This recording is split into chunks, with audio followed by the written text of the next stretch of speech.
Leadership. It's important all the time, but especially in the midst of a crisis. And now leadership is an entire industry of its own. I mean, there's leadership classes, leadership coaches, leadership behaviors, leadership blogs, leadership books. But let me tell you the secret sauce to great leadership. You listening? Being authentic. And our guest today has certainly stamped his own style on leading and devising an approach that isn't based just on his time in the boardroom or in the business world, but on his time, get this, as the captain of his college soccer team. Good morning. I'm Leah McGowan here, and welcome to another one of our live weekly conversations as part of our series, Leading Through Change, a chance for you to hear from business leaders around the world who are doing their best to navigate these challenging times and support their community. Now, before we dive in, I want to preview the next hour. We'll bring to you a conversation between Monica Langley, Salesforce EVP of Global Strategic Affairs and co-author with our CEO, Mark Benioff, of the best-selling book, Trailblazer, The Power of Business as the Greatest Platform for Change, and Dan Helfridge, the CEO of Deloitte Consulting.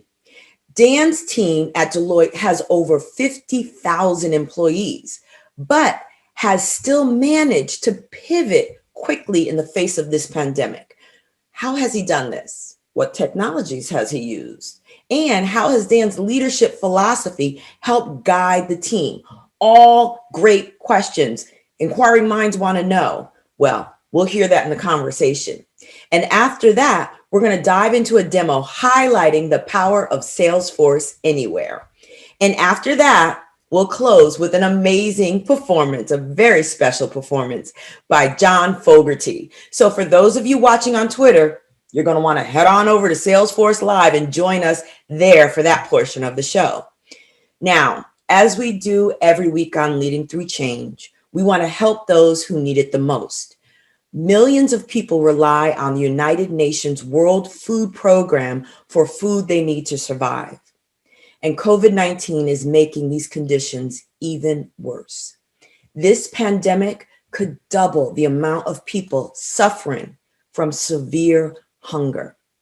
Now, to help prevent this hunger pandemic, the World Food Program is scaling up to reach 138 million people across 83 countries with life-saving support. Now, if you want to be a part of this movement, please go to salesforce.com/WFP. Now, up to September 30th, Salesforce will be matching donations of $150,000. So if you can, please join us in helping the world's most vulnerable manage through this very challenging time, and go to salesforce.com/WFP. Now, with that, it is my pleasure to bring to you a really interesting conversation between Monica and Dan. The two of them sat down to talk about how Dan has led Deloitte Consulting through this difficult period, which, let's be real, no small feat, especially when you're talking about a company of 50,000 plus. How has he done it? Well, I'll give you a little bit of a spoiler alert. Partly the power of leveraging technology, partly a belief in digital transformation, partly a unique leadership philosophy. So here it is, Monica's conversation with Dan. Let's welcome Dan Helfrich, the CEO of Deloitte today. So hi, Dan, how are you? Hey, Monica, it is a great day. Let's have some fun. Okay, let's start off with just what we can't avoid anymore. In March was one life. Today, 6 months later or more, is another life. How have things changed for you and how you lead Deloitte Consulting? Look, it's an interesting question. In so many ways, the answer is it hasn't changed it at all. Wow. We've been values-led, culture-led, responsibility-led. We were talking that way, thinking that way, and leading that way in March, and we're talking that way, thinking that way, and leading that way now in September. Now, the context of the environment in which we're leading, of course, that's changed. We have a workforce that was 10% working from home. That's 99% working from home. We have clients and customers who are navigating the same things. We have our employees who are navigating the complexities of childcare and other caregiving at home. And that changes the context of how we lead. But in my view, if you are a purpose-led, a values-led, a culture-led organization, then actually you were very well prepared for a moment like this. And that's the way I look at it. Wow, that's fascinating to hear, because a lot of people started out for many months in paralysis before they could start making progress. But it sounds like you just kept on going. And I see the sign in the background that says fun with purpose. So you have stayed being a purpose-driven company the same way we are at Salesforce, I think. One of the most interesting things about you, Dan, is your sports background and the fact that you're a color commentator for Georgetown University men's soccer team, which was the national champion last year. Indeed. And I'm also a Georgetown Hoya, just because I went to law school, but I did no sports except carrying the heavy law books. But because you were a soccer player and you are the broadcaster for Georgetown, you bring this sports background to the way you lead Deloitte, I think. Tell us a little bit about the mentality that you have, which I think is really unique to you.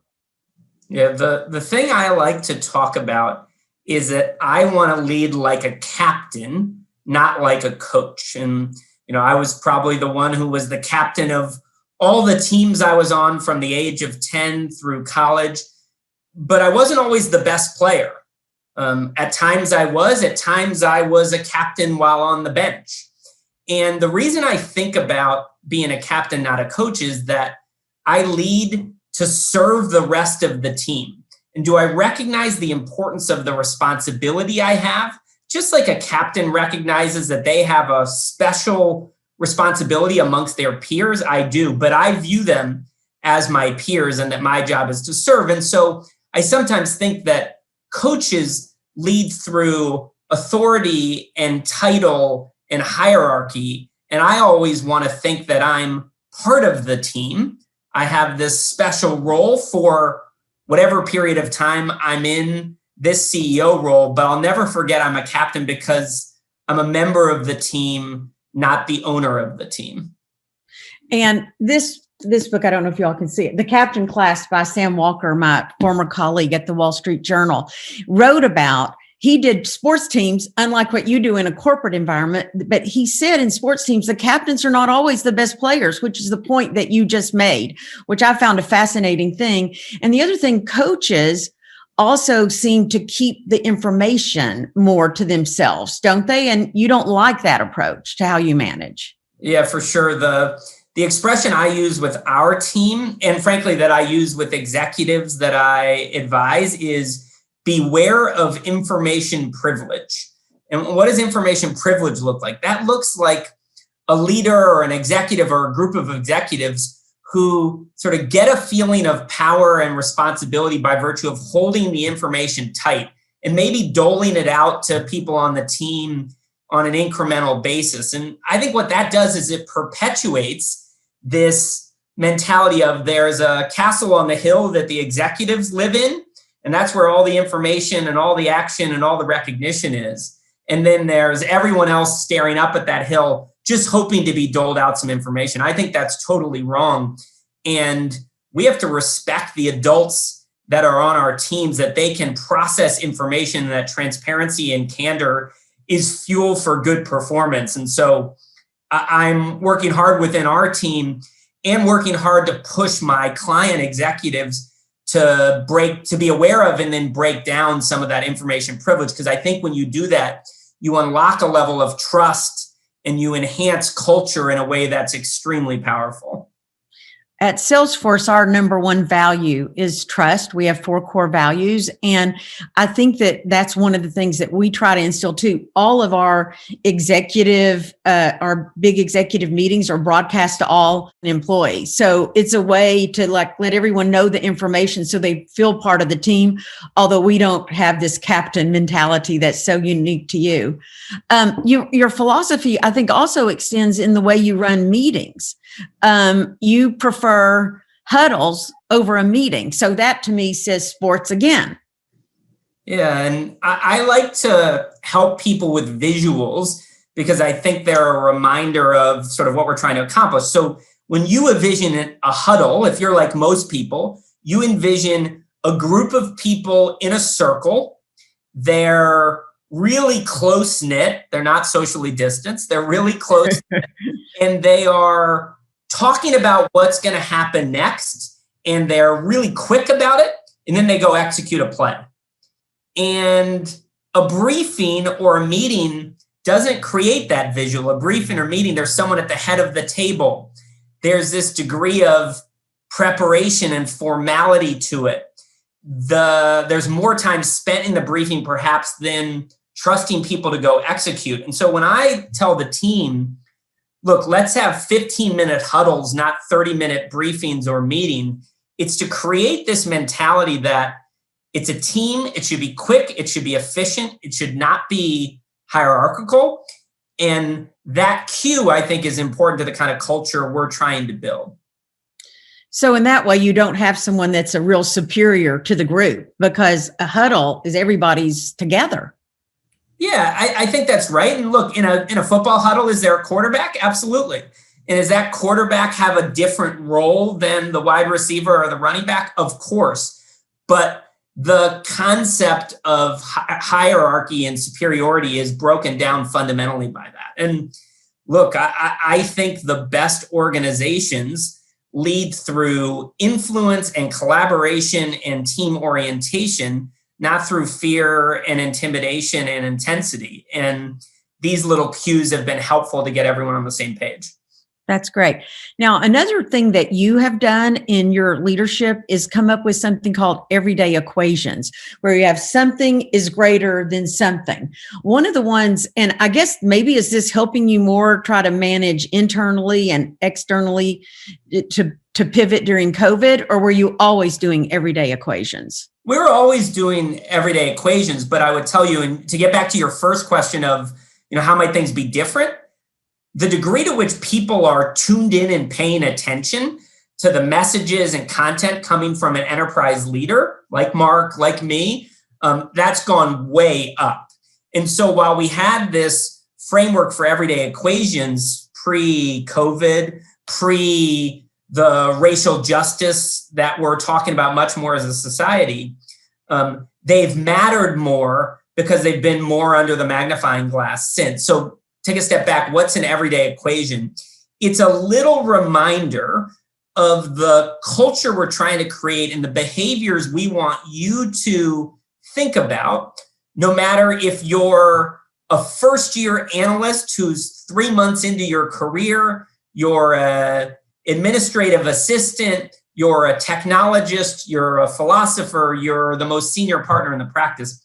What kind of choices should I be making? And so we have about 15 or 16 of them, and they're really helpful as sort of a checklist to say, as a team, if I look at these everyday equations, are we living them?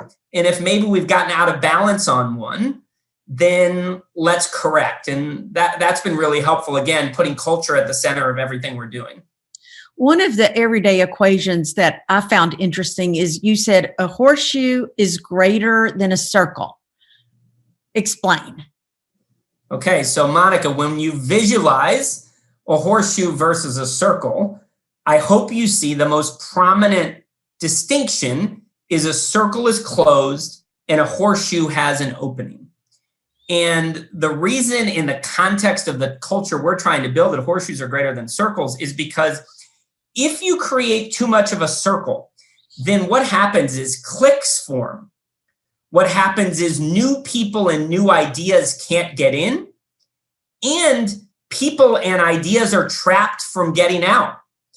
And if you're trying to create an inclusive environment, then it is essential that the horseshoe exists so that new people are invited in to the team, new ideas find their way in, and the best people and the best ideas are able to navigate out so that they can cascade that impact more broadly in the organization.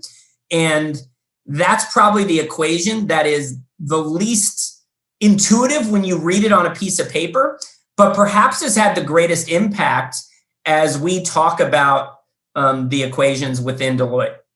So when you guys, before COVID, if you all came in and sat at a table, would you make sure there was nobody at the head of the table? Or if it's a round table, did you try to leave an empty chair? How did you do this effectively? I've never thought of it I've never thought of it that way, the physical manifestation of an actual meeting. If I think about our team, it's interesting. There is no rhythm or pattern to where people sit. So in many ways, that's showing that we have adopted this in a pretty seamless way. And then, of course, in a world of video calls like the one you and I are having, that's a great equalizer relative to making sure that there's a horseshoe. The bigger question that I hope people are asking is not how are we situated around the table, but who's at the table. And if the answer to who's at the table is the same people who were at this table X number of months or years ago talking about the same thing, or the answer to who's at the table looks like a lot of people that are familiar to one another in both visible ways like race and gender or age, or in invisible ways in terms of personality type or skill set, then we're probably looking a lot like a circle and not a horseshoe, and we should challenge that. Now, one of the things that we've talked about before is how innovation, you say, cannot happen without inclusion.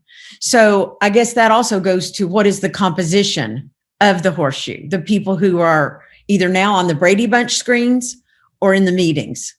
It does. And I can't come up with a single instance in my career where a breakthrough idea was the domain of a single individual. Now, were the sparks of the best ideas from amazing individuals? Absolutely.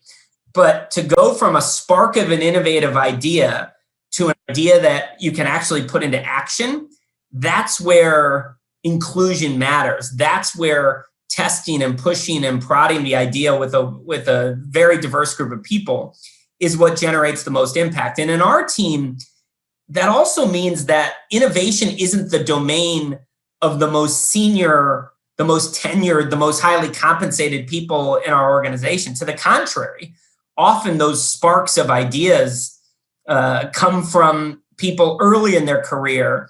And I think as I look at both our own organization, but with the customers that I consult with, boy, do I see a lot of ideas that are underneath the surface that just aren't able to be unearthed because the culture is more of a top-down culture around innovation. Okay, I think we get that. And it makes complete sense, but maybe it's just now starting to happen. In addition, let's go from your day job at Deloitte, which we've been talking to your other true love. I think you have, well, of course, you have 4 kids and a wife, but that we know that's the They part. are first. Let's be clear. Yes. Okay. Let me get that straight. Okay. In addition to Deloitte, you're the broadcaster of Georgetown University men's soccer team. And what I found so fascinating is you have been doing this for 16 years. And you've only missed 3 games in 16 years. Now, how can you be this hot shot, rising fast at Deloitte, now the CEO, and only miss 3 games in 16 years? The thing you have to do is have the confidence and courage to define priorities that matter to you, and to trust that the organization you work for is going to value those priorities. And so, 16 years ago when I started broadcasting, and by the way, my ambition as a teenager was to be a professional, broadcaster, and I hope to do that more full time in a next chapter of my career. And 16 years ago, the opportunity came about to start broadcasting games, at that time online, now on TV some, and on, streaming on applications.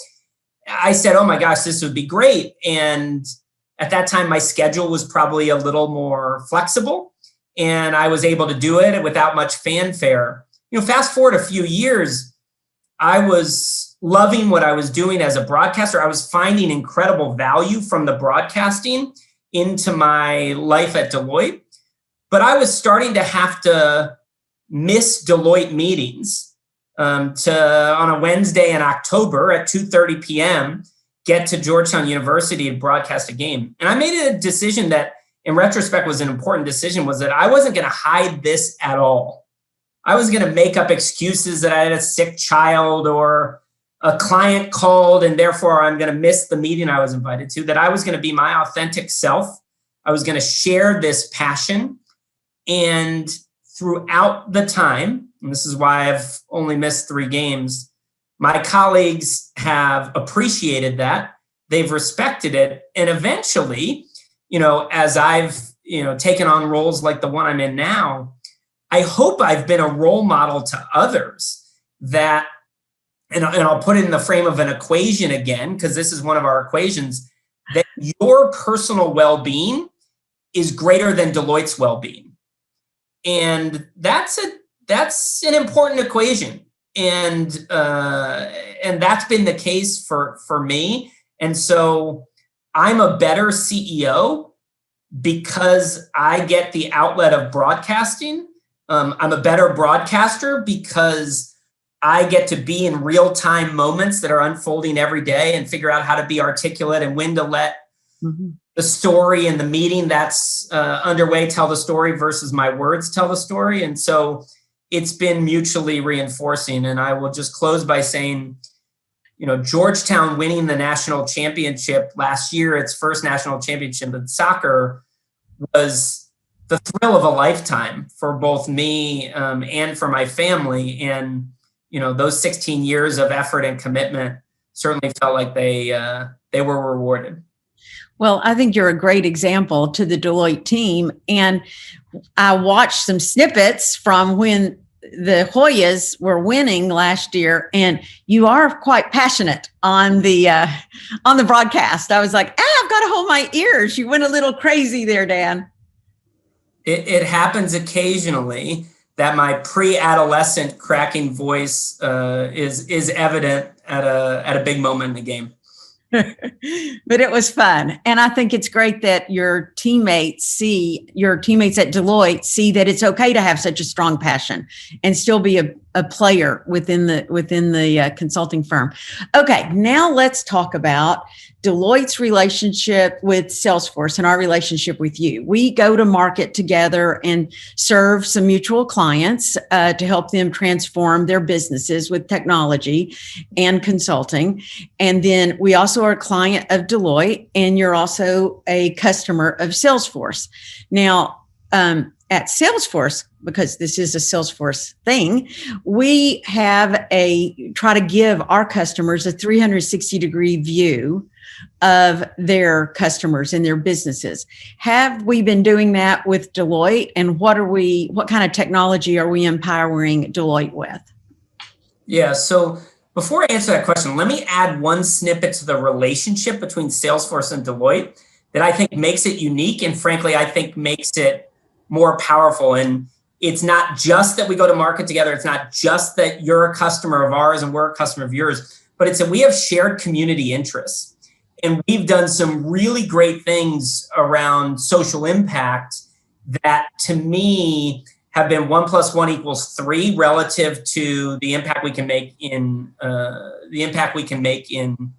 communities, and that's critical. So, turning to, has Salesforce played a role in our own digital journey and our own cloud journey as we try to run this global enterprise that exists in more than 100 countries and has a couple 100,000 people? Absolutely, it's been critical, and there's different dimensions to it. The first one I'd mention is our global CRM system we had a very disjointed, segregated approach to how we managed information about our customers across the globe. And it became an imperative that we needed more agility in how we updated and managed that information. We needed more consistency in the information. We needed to break down some of the data silos, and Salesforce was a tremendous partner and an enabler of that part of our digital transformation.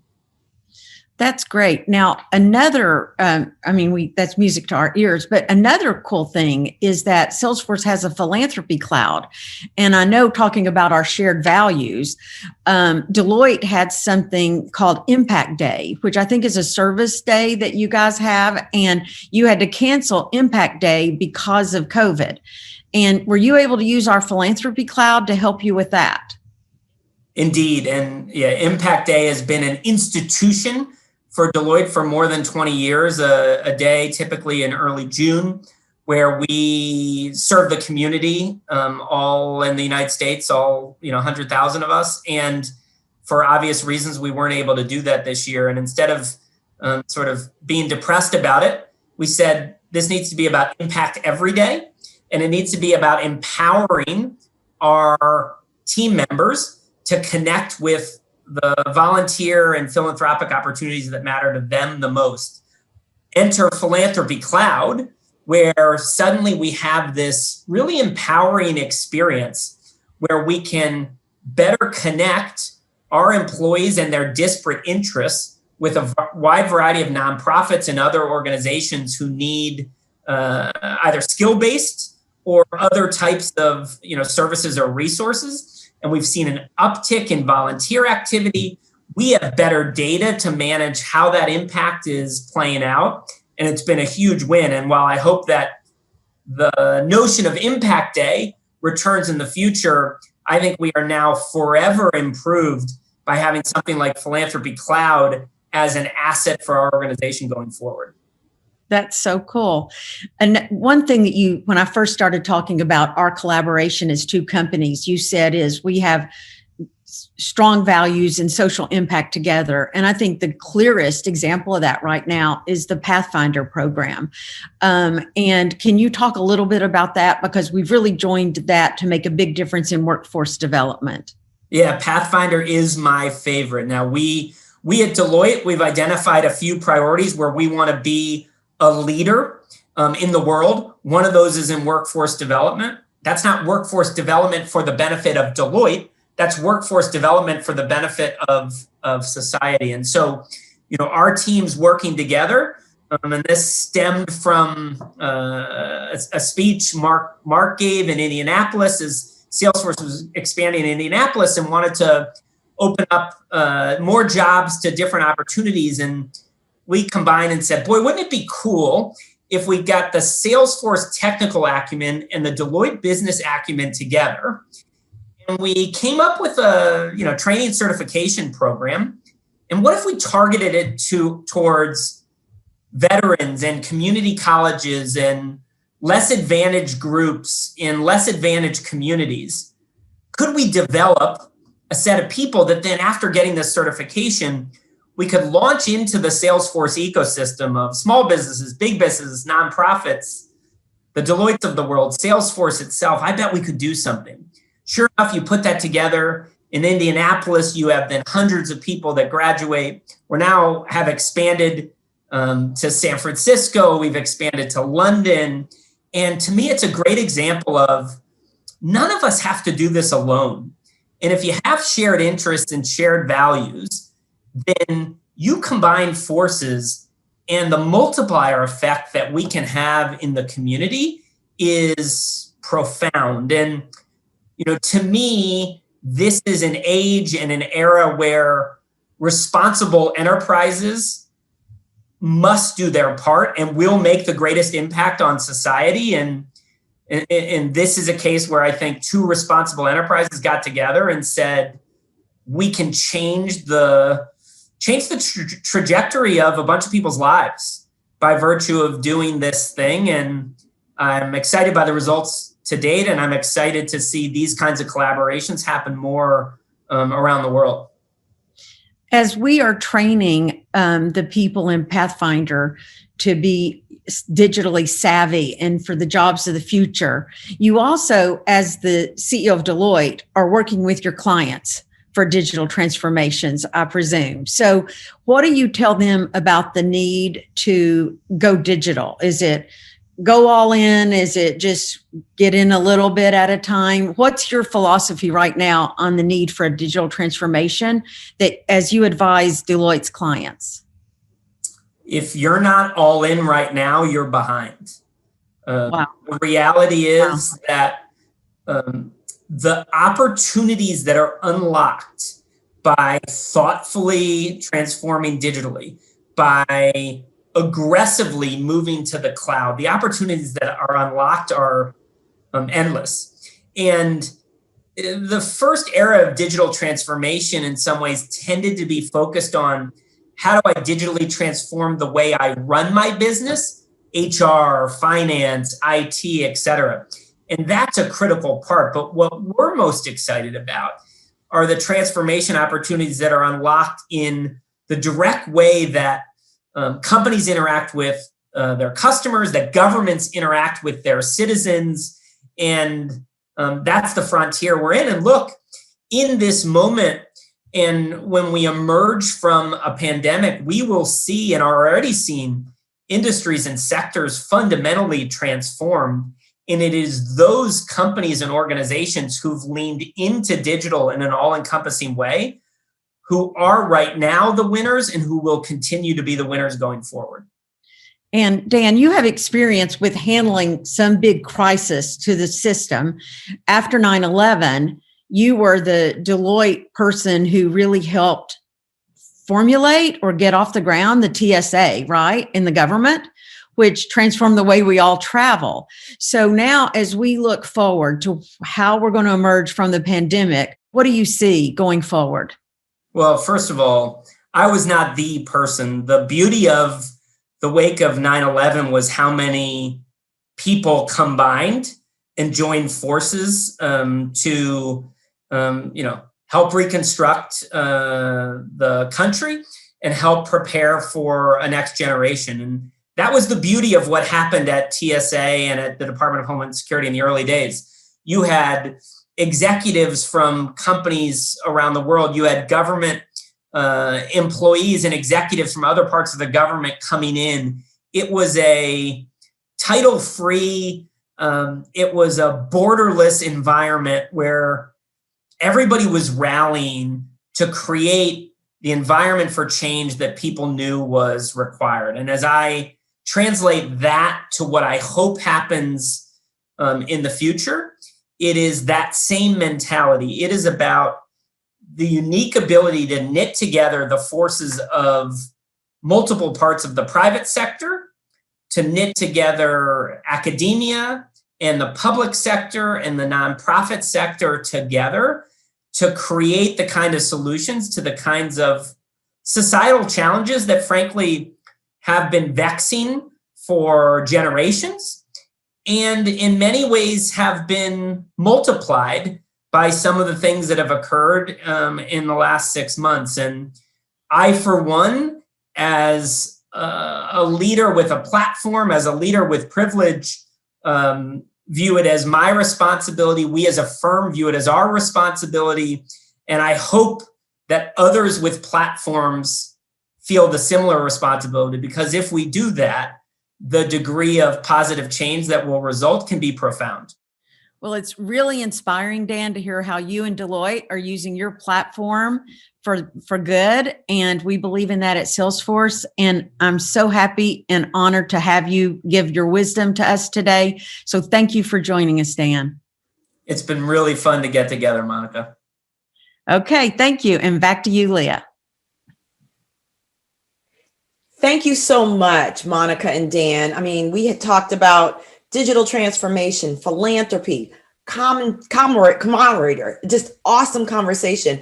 And I have to say, what I love Dan's statement of if you're not in on digital transformation now, you're behind. So that really kind of stuck with me too. Great conversation.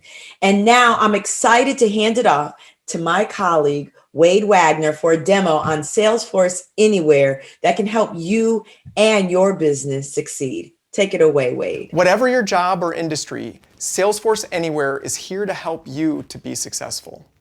Let's see a demo. Now, take Monica. She's a sales rep working from her home. In fact, her whole team is now working from their homes. Monica is here in Salesforce working on an opportunity. When she updates the status, she doesn't have to ping all of her teammates or schedule a meeting because her team is subscribed to alerts down to the field and topic level. Collaboration is natural, and everyone can bring others into the conversation. They can even start a chat to discuss this in real time. This experience transfers seamlessly from mobile to desktop. Team members can continue to chat and collaborate directly on the opportunity in Salesforce. Also notice some other innovations for modern collaboration. At the top, Presence shows who's working on the record and even allows you to follow teammates to other records. Comments allow you to have contextual, threaded conversations at the field level. You don't have to sit next to your teammates to see what they're doing. You are virtually working side by side. And when you want to have face-to-face engagement, you can easily move the conversation to video directly within Salesforce.